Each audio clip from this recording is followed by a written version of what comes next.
This is the ghost town of Thurmond, West Virginia that I filmed last year, sometime around November. And as you can tell, it was pretty cold. There was some snow on the truck, so it had been snowing. It was snowing a little bit that day, and but there was a lot here to see. It was pretty cool, and it was once a prosperous coal mining town.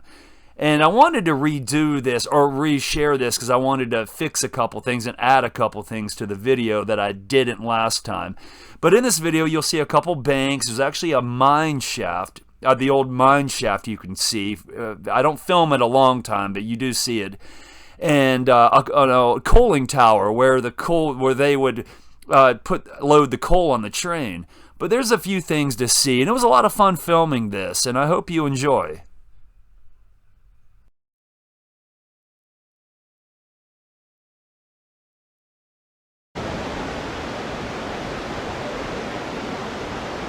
Okay, and then here's, of course, the train depot. In front of us, it's still the same building, same architecture and everything. Now, Thurmond was incorporated in 1900.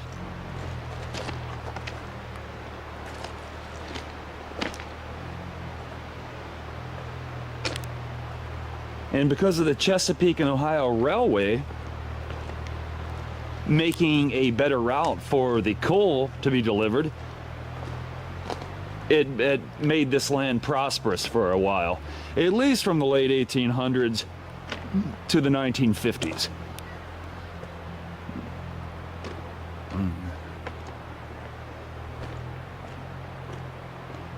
And Mr. Thurmond outlawed alcohol on his land or in his town, so that's when they made a red light district.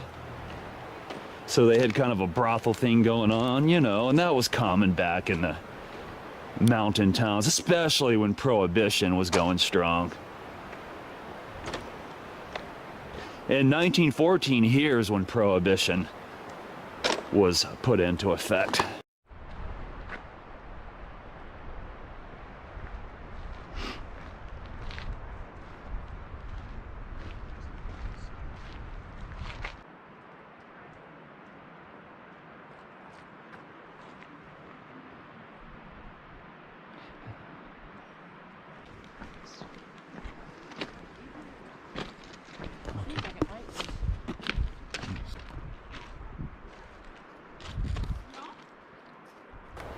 Here is the National Bank of Thurmond. So cool. Look at the architecture of this.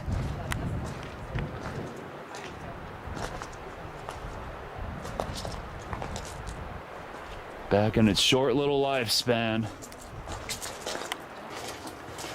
So in the early 1900s, the economy here was good enough to have two banks at one time because, obviously, of coal. Yeah.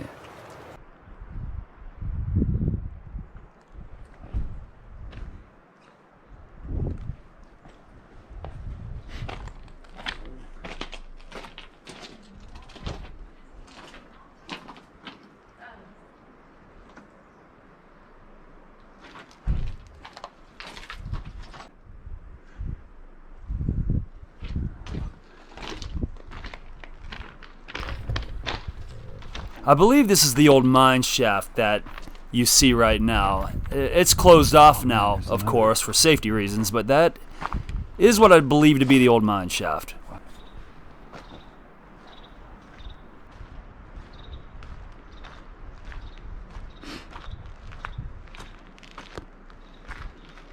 Just like a... Oh, an old generator.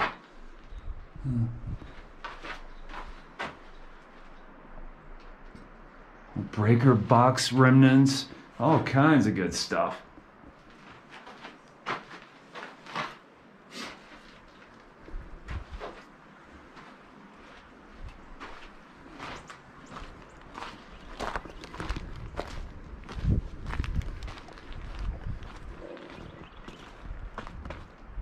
Let me see.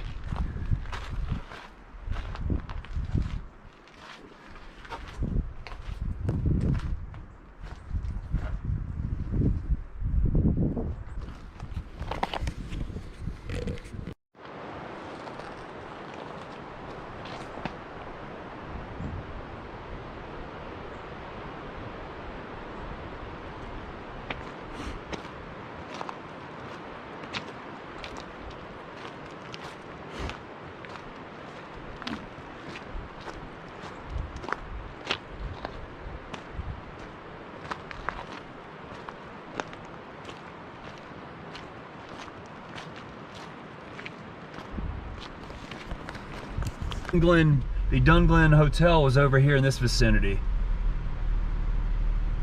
It was across the river, across from everything else.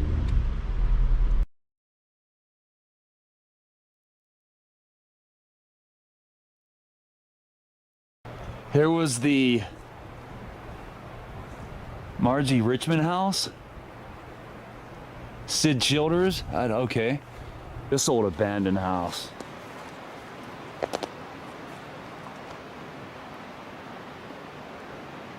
The Lipscomb house. Not only did they have the red light district, but the Dunglen Hotel hosted a 14-year-long card party, which is actually recorded in Ripley's as the longest lasting poker game ever. Here's the other bank, the New River Banking. So that's something. They had two banks on the same strip back in the early 1900s. Look at all these rail spikes.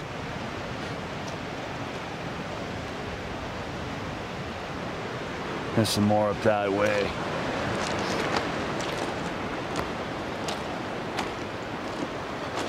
And there's some old rail. There's actually some rail just laying there.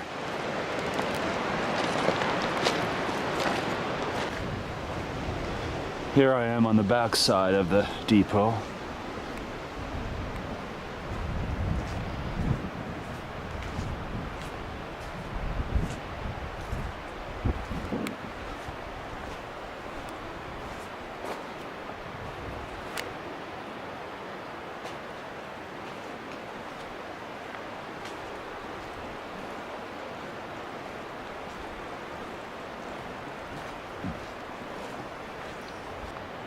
Here was their old post office.